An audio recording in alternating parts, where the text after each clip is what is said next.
I don't spend a lot of time on my emotions or getting angry or otherwise. I spend a lot of time dealing with the situations that we're presented with. And here's the way the president has always seen the U.S.-Israel relationship: as above partisan politics, something that is fundamentally in our interests. And so that's how we'll continue to treat this, irrespective of how this thing goes back and forth.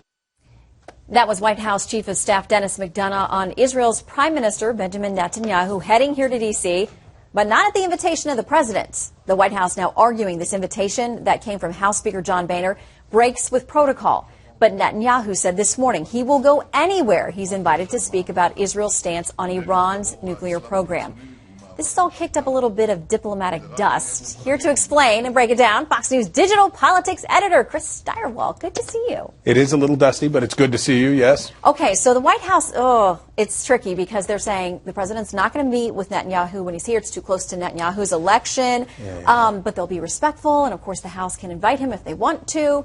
But it kind of feels like it's signaling to me Boehner saying to the White House, I'm done playing by your rules. Well, and it's cute, maybe a little too cute, that the administration is talking about the outcome of Israel's elections, because they've tried to unseat, those intimates of the president have tried to defeat Benjamin Netanyahu, and they have done everything they can over time to undermine his and the Likud party's status. That has been something, not to get in the weeds, but this is something that they have wanted because they believe that they have a better chance to get the desired outcome for this administration if Benjamin Netanyahu is not the prime minister. John Boehner's answer to the White House is, we'll give him as big a platform as possible. Yeah, I mean, speaking before a joint session of Congress is a big deal. He is a very forceful speaker. He doesn't speak in shades and tones. I mean, he's...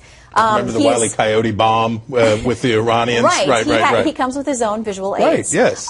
So how do you think that's going to go down? I mean, clearly, as we're in the middle of these ongoing negotiations of Iran's nuke program, we've got the June 30th deadline looming. We've got the fight between the president and Congress that wants to levy more sanctions on Iran. So, I mean, this plays to Boehner's position as well. Well, it certainly plays to Boehner's position, but it also plays the position of Democrats in the Senate and in the House who have deep, deep misgivings about the president's policy with Iran, especially as there is greater unrest in the region, and especially as the Iranians are making power plays outside of their traditional sphere of influence. As that's going on, you have Democrats in the Senate and in the House who say to the administration, this is not the time. This is not the time to have open-ended conversations with Iran. This is the time to do what Netanyahu says and be ready to bring down harder sanctions after the fact. So Boehner's political cover in all this is that whatever the White House says, there are plenty of Democrats who are closer to Benjamin Netanyahu's side than they are to the president's. Yeah, and the potential 2016 contenders on the GOP side, they don't want to miss this opportunity either. We have a little bit of sound from former Texas Governor Rick Perry, potential 2016 contender, talking about this in Iowa, of all places. Of all places. Mm-hmm. When peace talks between Israel and the Palestinians fell apart, did we stand with our greatest ally in the Middle East? No. Unnamed administration sources were quoted attacking the Israeli prime minister. And I might add, the Secretary of State compared Israel to the apartheid regime of South Africa. I got to say, that's a different version of Rick Perry. At least we saw in the beginning, because we know he was recovering from back surgery and having all kinds of other issues. Right. When he ran last time. But he seemed pretty fired up. A lot of people fired up in Iowa over the weekend. Here's the thing. Foreign policy divides Republicans in large part because there are more libertarian wing, people who are non-interventionists versus more interventionists, back and forth. The issue of Israel, however, becomes a social issue. It's a very interesting thing. The voters to whom Rick Perry was speaking in Iowa are largely evangelical Christians, Orthodox Catholics, serious about their faith Christians. Guess what they all have in common?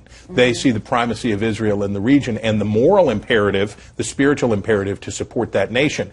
So if you want to talk about foreign policy, it's over here. But if you want to talk about Israel, that's something that is front and center for the social conservatives Rick Perry was talking to. An interesting mix, because there were some people who decided not to go to that big gathering, some big names that we think are potentially running. But for the socially conservative faithful, most of them were there. I got to say, though, saw a lot of the speeches, some better than others. Quite. But the thing that struck me this morning across the board in mainstream media, tons of headlines about Scott Walker, the Wisconsin governor that true conservative folks on the inside, they love this guy. He's gone up against the unions. They think he's a contender. But there have been questions about whether he was right to run for the presidency. But listen, you know, I won't name the other networks because you would never watch those, or papers that you might read.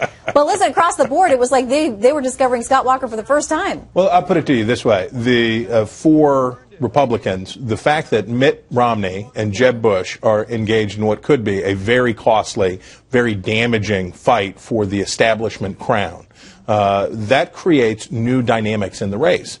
And somebody like Scott Walker, who not only hits Iowa but goes out for the more libertarian wing, part of the Koch brothers network out in California, hit both sides and talked to both sides. He represents the kind of candidate that can be a gap shot candidate that can come through in between where the social conservatives, libertarian folks, if he can unite those two legs of the stool, they actually have a chance. Remember, as simply as I can make it, the Republican establishment has picked every nominee since 1980.